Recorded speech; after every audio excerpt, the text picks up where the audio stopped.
Sir சாரா இவனை போய் சாருன்றீங்க? ஏய் கம்முனுடா, என்னப்பா விஷயம்? இல்லாதப்பட்ட குழந்தைங்களுக்குனா ஏதாவது கலெக்ஷன் பண்ணி என்னால முடிஞ்சு செய்யறேன் சார். உங்களால முடிஞ்சது ஏதாவது கொடுங்க சார். நானும் இல்லாத பட்டதான்பா, என்னையால சேர்த்துக்கேன்பா. நம்ம கலெக்ஷன் பண்ணுவாங்க, இது என்ன அப்படி பேசுது திட்டுக்கோட்டு? அவன் கொடுக்க மாட்டான், பிச்சைக்கார பையன். எங்க இருந்து வரீங்க? தாம்பரத்து பக்கத்துல இருந்து வரோம் தம்பியா.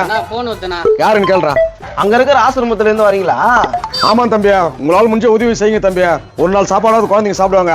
அண்ணா மலிக்கல்ல இருந்து போன் பண்றாங்க. இன்னைக்கு எத்தனை மூட்டை அரிசி கலெக்ஷன் ஆகும்னு கேக்குறாங்க. திட்டுக்கோட்டு எப்படி போட்டு குத்துச்சு பாரு. அது ஒண்ணு இல்ல தம்பியா, வீட்டு மளிகை சாமான் பத்தி பேசிக்கிறோம். அண்ணா வீட்டு மளிகை சாமான் கடை இல்லைண்ணா, தினமும் கலெக்ஷன் பண்ணி விப்போமே அந்த கடை. ஏன்டா ஐப்பசி மாசத்துல பிறந்த அகலண்டா மூஞ்சிய கலெக்ஷன் பண்ணி ஓய்த்துதான் கோச்சிக்கிறீங்களா? அதெல்லாம் ஒண்ணு இல்ல தம்பி, இவன் ஏதோ தெரியாத பையன் சொல்லிட்டான். என்ன சொல்றேன், நேத்து கூட 2 மூட்டை அரிசி கலெக்ஷன் பண்ணி குத்தவே. அப்படியே குத்த போறான், அமைதியாரு. அவன் தான் புட்டு வச்சானா, இதுக்கு மேல என்ன பண்ண போறான்? டேய் போங்கடா, ஊர்ல உங்க வீடு மட்டும் இருக்குது, வேற வீட்டான போய் கலெக்ஷன் பண்ண போறான். அண்ணா இவங்களுக்கு என்ன மாப்பிள எப்படி பிராட் வேலை பண்ணுங்க போறான். ஆண்டா மாப்பிள்ள, நீங்களும் வரவங்க உண்மையானுங்களா என்ன விசாரிச்சு கொடுங்க. அதெல்லாம் கொடுப்பாங்க, வாய் முன்னு போடா பிராடு. பைத்தியம் முத்திச்சு வந்துரு.